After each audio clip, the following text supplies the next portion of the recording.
दोस्तों, छत्तीसगढ़ और मध्य प्रदेश के पेंशनर्स की तरफ से केंद्र के समान 60% डीएडीआर और 6वें और 7वें वेतन आयोग के लंबित 59 महीने के एरियर्स राशि की मांग तेज हो चुकी है। इसलिए आज के वीडियो में हम इन्हीं दोनों महत्वपूर्ण मुद्दों के बारे में एक एक करके विस्तार पूर्वक समझने वाले हैं।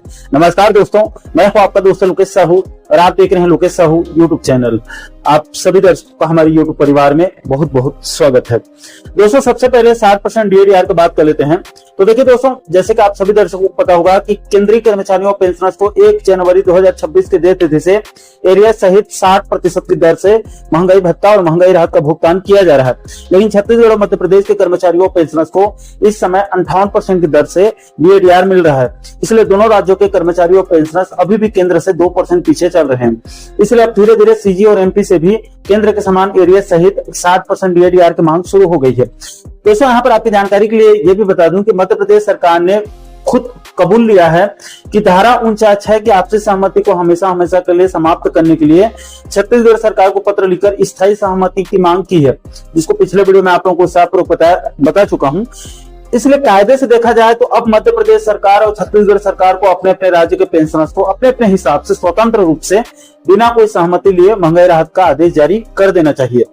दोस्तों, इसी मुद्दे को संज्ञान में लेकर pensioners welfare association Madhya Pradesh के प्रदेश अध्यक्ष आमोद कुमार सक्सेना जी ने 10 अप्रैल 2026 और 27 अप्रैल 2026 को मध्य प्रदेश के मुख्य सचिव और मध्य प्रदेश वित्त विभाग के अवर मुख्य सचिव को पत्र लिखकर सुप्रीम कोर्ट के अलग अलग निर्णय को आधार बनाकर 1 जुलाई 2019 से 31 दिसंबर 2025 तक के यानी कि लगभग 81 महीनों के महंगाई राहत के जो एरियर्स राशि को काटा गया है उसकी मांग की है और 1 जनवरी 2026 से पेंशनर्स को बिना एरियर्स के 3% यानी कि 58% महंगाई राहत दिया गया था या आदेश जारी किया गया था, उसको संशोधित करके 1 जुलाई 2025 से 58% महंगाई राहत देने की मांग की है और अभी केंद्र के समान एरियर्स सहित 2% यानी कि 60% महंगाई राहत आदेश जारी करने की मांग की है। दोस्तों, इस मुद्दे को लेकर पेंशनर्स वेलफेयर एसोसिएशन के संरक्षक गणेश दत्त जोशी जी का कहना है कि अभी तत्काल छत्तीसगढ़ से आपसी सहमति की प्रक्रिया को बंद कर देना चाहिए।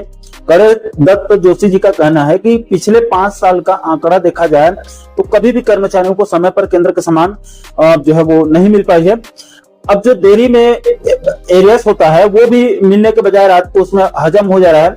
अभी 30 करोड़ से अधिक का एरियर्स रात को उसमें पहुंच गया है। इसलिए सरकार को व्यवस्था करनी चाहिए कि जिस दिन केंद्र में आदेश जारी हो उसके तत्काल दूसरे दिन ही राज्य सरकार को भी अपने कर्मचारियों के लिए आदेश जारी कर दे। इससे जहां कर्मचारियों का आर्थिक नुकसान बचेगा वहीं उनकी नाराजगी भी नहीं बढ़ पाएगी। इसके अलावा इसी मुद्दे को लेकर पेंशनर्स वेलफेयर एसोसिएशन के जिला अध्यक्ष एसके शर्मा जी का कहना है कि केंद्र सरकार की तरह राज्य सरकार को भी कर्मचारियों और पेंशनर हितों में घोषणा करना चाहिए। उन्होंने कहा कि नियमित कर्मचारी तो ठीक है, लेकिन पेंशनर्स हितों को भी ध्यान में रखते हुए तत्काल डीआर की व्यवस्था करनी चाहिए। शर्मा जी का कहना है कि अब मध्य प्रदेश में कर्मचारी 58% पर हैं, जबकि केंद्र सरकार कर्मचारी 60% महंगाई भत्ता का लाभ ले रहे हैं। शर्मा जी का साफ साफ कहना है कि अगर इसी सप्ताह घोषणा नहीं होती है तो फिर मध्य प्रदेश के मुख्यमंत्री से मुलाकात की जाएगी और उनसे मांग किया जाएगा कि तत्काल प्रदेश में भी केंद्र की तरह डीआर का लाभ मिल सके। इसके अलावा इस मैटर को लेकर pensioners welfare association Madhya Pradesh के प्रदेश अध्यक्ष आमोद कुमार सक्सेना जी का कहना है कि सरकारी सेवकों के नुकसान की भरपाई होनी चाहिए। उन्होंने कहा कि कर्मचारी निरंतर आर्थिक नुकसान उठा रहे हैं, यह सिलसिला मध्य प्रदेश में थमता नजर नहीं आ रहा है। श्री सक्सेना जी का कहना है कि जब केंद्र में कर्मचारियों का डीए बढ़ता है तो मध्य प्रदेश में आखिर क्या परेशानियां हैं, सरकार को ये स्थिति स्पष्ट करनी होगी। उन्होंने बताया कि करोड़ों रुपए का जो एरियर्स रात को उसमें हजम हो चुका है उसकी भरपाई भी बहुत जरूरी है। इसका भुगतान सरकार को करना होगा, तत्काल जो है वो इसको जारी करना चाहिए। इसके अलावा दोस्तों, छत्तीसगढ़ और मध्य प्रदेश के पेंशनर्स की दूसरी बड़ी मांग 6वें और 7वें वेतनमान के लंबित 32 महीने और 27 महीने यानी कि कुल मिलाकर 59 महीने के एरियर्स राशि का जल्द भुगतान करने की मांग किया जा रहा है। दोस्तों, दरअसल पूरा मामला यह है कि छत्तीसगढ़ और मध्य प्रदेश सरकार ने अपने अपने राज्यों में 1 जनवरी 2006 से 6वें वेतनमान को लागू किया। हालांकि इसका वास्तविक लाभ 1 सितंबर 2008 से दिया गया। इसमें कर्मचारियों को तो 1 जनवरी 2006 से 31 अगस्त 2008 तक 32 महीनों के एरियर्स राशि को तो अलग अलग किस्तों में भुगतान कर दिया गया, लेकिन दोनों राज्यों के पेंशनर्स को धारा 49 के आपसी सहमति के आड़ में रोक दिया।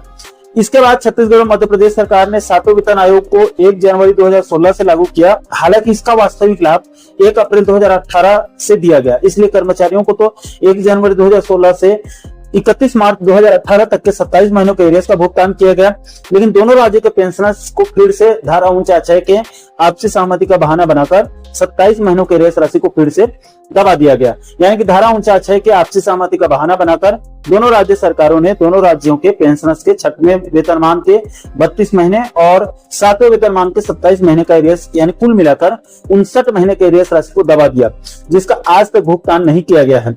जबकि इस मुद्दे पर मध्य प्रदेश और छत्तीसगढ़ हाईकोर्ट ने स्पष्ट आदेश भी दे दिया है, जिसको दोनों राज्य सरकारें सुप्रीम कोर्ट में लड़ने का मूड बना रहे हैं, जिसको पिछले वीडियो में आप लोगों को विस्तारपूर्वक बता भी चुका हूं।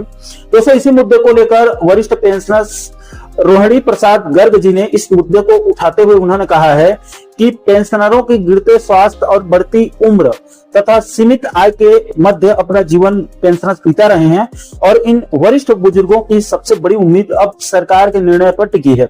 रोहिणी प्रसाद गर्ग जी का कहना है कि वर्ष 2006 में मध्य प्रदेश सरकार ने 6वां वेतनमान लागू किया था, जिसका भुगतान सितंबर 2008 से शुरू हुआ, जिसको मैंने आपको थोड़ी देर पहले बताया।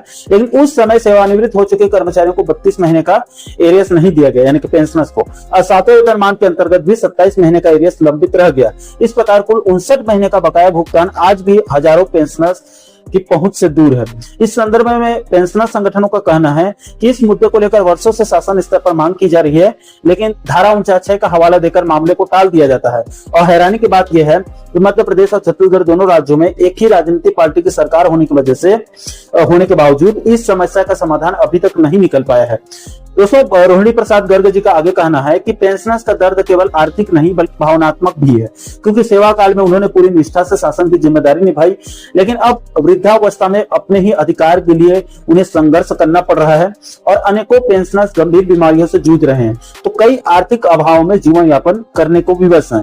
दोस्तों, रोहिणी प्रसाद गर्ग जी का आगे कहना है, इस मामले को लेकर पेंशनर संगठन न्यायालय लेकर भी इस मामले को पहुंचे और न्यायालय में उनके पक्ष में फैसला आने के बावजूद भी मामला अब तक अंतिम रूप नहीं ले सका है। सरकार द्वारा उच्च न्यायालय और सर्वोच्च न्यायालय का दरवाजा खटखटाने से एरियर्स भुगतान की प्रक्रिया और लंबित चली गई।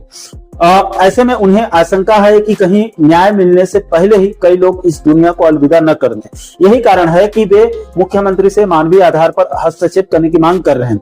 इस मुद्दे पर वरिष्ठ पेंशनर्स रोहिणी प्रसाद गर्ग जी ने मुख्यमंत्री मोहन यादव जी से आग्रह किया है कि पेंशनर्स की शेष बची जिंदगी को सम्मान और राहत देने के लिए लंबित एरियर्स का भुगतान कराया जाए, क्योंकि ये केवल धनराशि का विषय नहीं है बल्कि उनके सम्मान और अधिकार का प्रश्न है, जिन्होंने अपना संपूर्ण जीवन शासन और समाज की सेवा में समर्पित कर दिया है। इसलिए पेंशनर्स के इस गंभीर मुद्दे को संज्ञान में लेकर मध्य प्रदेश और छत्तीसगढ़ सरकार को इस गंभीर मैटर को संज्ञान में लेकर दोनों राज्यों के पेंशनर्स के 6वें और 7वें वेतन आयोग के लंबित 32 और 27 यानी कुल मिलाकर 59 महीने के एरियर्स राशि का भुगतान करके पेंशनर्स के साथ न्याय करना चाहिए। दोस्तों, इस गंभीर मुद्दे को लेकर आप क्या सोचते हैं, आप लोगों की क्या राय है, नीचे आप लोग कमेंट बॉक्स में अपनी प्रतिक्रिया जरूर शेयर कीजिएगा। और दोस्तों, आप आगे भी कर्मचारी और पेंशनर जगत से जुड़े इसी प्रकार के महत्वपूर्ण मुद्दों पर आप आगे वीडियो देखना चाहते हैं तो आप हमारे चैनल को जरूर सब्सक्राइब कर लीजिएगा, ताकि आने वाले सभी नए वीडियो का नोटिफिकेशन आप लोगों तक तुरंत पहुंच सके। दोस्तों, इस वीडियो में फिलहाल अभी के लिए इतना ही। इस वीडियो को अंत तक देखने के लिए आप सभी दर्शकों का बहुत बहुत धन्यवाद।